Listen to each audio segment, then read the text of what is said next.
So Craig, what's your thoughts on the Roosters tomorrow? Oh, again, I think the last few games they've been extremely close. I think, you know, last year that game where, we had draw after 80 minutes and had to go in extra time. That was, I suppose, typical of, a lot of the games, what they've been, the last few years. So, we expect probably the same tomorrow night, and we're prepared that way. So, having said that, there's still some things that we think or know we can do better, and we're going to keep working hard to try and do those things better. What an incredible rivalry, Craig, the last few years. It's the amount of games you've had in the Golden Points and all of that. Does it feel like it goes up a notch, I guess, at all when you play them, I guess? Oh yeah, I suppose. Again, as you say, there's been so many close games, and a few of them have been extra time. So, like I say, obviously there's a very healthy respect there, for the Roosters. They've been a good team for a long time now, and they've obviously taken Luke Keary out of the side is a bit of a blow for him. But having said that, young Walker's doing a great job there at the moment. He's only obviously early into his career, but last week was quite a performance for a guy just playing his second NRL game. Has there been a suggestion that you could try and sit Nelson on him, or do you have a plan at all for the kid? Well, hopefully we can sit someone on him. So like I say, we'll probably try and get him to make a few tackles. So, but as I said, he's handled everything that's been thrown at him, in the two games. So it's been a pretty impressive debut from a young kid playing in a key position. And they've scored more tries than any other team this year, the Roosters. Yep. I know defence is important every week, but do you feel like you'll have to have that purple wall up tomorrow night, especially? Oh yeah, well, that's one of our our mentalities every week. To defend well. We won't try and put that first, to be quite honest. So, but we know how many good attacking players they've got. Obviously, we're talking about young Walker, but you go to their back five, and then the Radley and Jared and Isaac in the middle there. It's it's a pretty formidable side, which we know that because we've played against them in a lot of big games. So like I say, we know that even though Keary's not there on tomorrow night, it's going to be a real tough game for us. It sounds like you think that they haven't lost too much. They've lost obviously some key men that they're still. Yeah, again, like obviously Luke Keary is a wonderful player, and a really important player to their team. He'd be an important player to any team. But as just said, young Walker's come in and has done a real good job for them. So like I say, they've got all that. There are other players still there, around him. So we know it'll be a tough night for us. What do you make of Harry in his 55 minutes? He got through a lot of work, and is he good for a bit more time this week?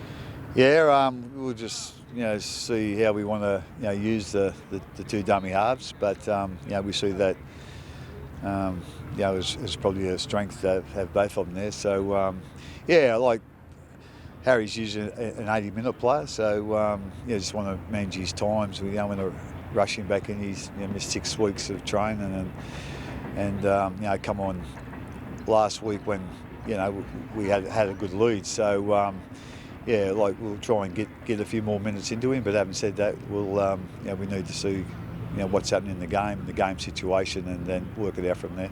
With Brenko, have you been able to sort of find a spot for him yet, and have you been able to get him time working with either of those wingers? Again, it's a difficult situation in that this has been our first short turnaround this year, so we've only had the 2 training sessions. So we're sort of focused on what we need to do Friday night. So Branko's still not quite ready to play first grade. As I said, he had a very, very limited pre-season, and then when he did come back, he'd come back and had an injury, and then come back and had another injury. So, like I say, besides not playing in too many games, his first game last week, he hasn't had much training under his belt either, so he'll need another couple of weeks yet.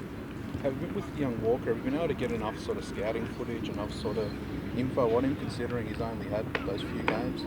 With all due respect, we've watched the 2 games, and we haven't sort of gone any further than that. At the end of the day, it's, you know, if we go out there just solely focused on one player, well, you know, it takes our focus off a few other important players, you know, in their team. So, yeah, like I say, we've had a bit of a look at him, but, you know, we've had a, you know, do our homework on the whole team, to be quite honest. So, you know, that's taken up some of the time. And he's only a very little fella. You've had very good experiences with Pappenhausen, Slater, lots of lightweight fellas. So I take it no one's going to be taking him light here.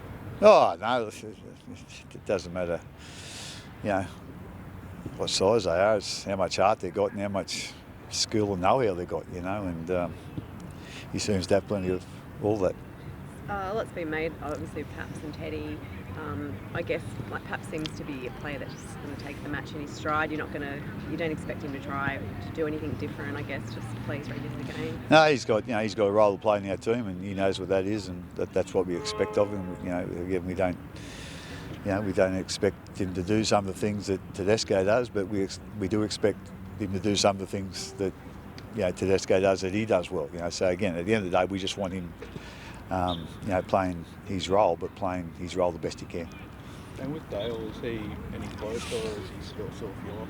Yeah, he's had a pretty good week of training this week. So you know, he had a little bit of a setback there a couple of weeks ago, but the couple of sessions we've had this week, he's been really good. You know, I think he could probably play this week but yeah, again, after what he went through last year and then what he's gone through, you know, this pre-season and you know, the 6 weeks since competition started, you know, we just want to be a bit more careful than anything else. So hopefully his recovery will continue next week like it has this week, and you know, he might be ready to play next week.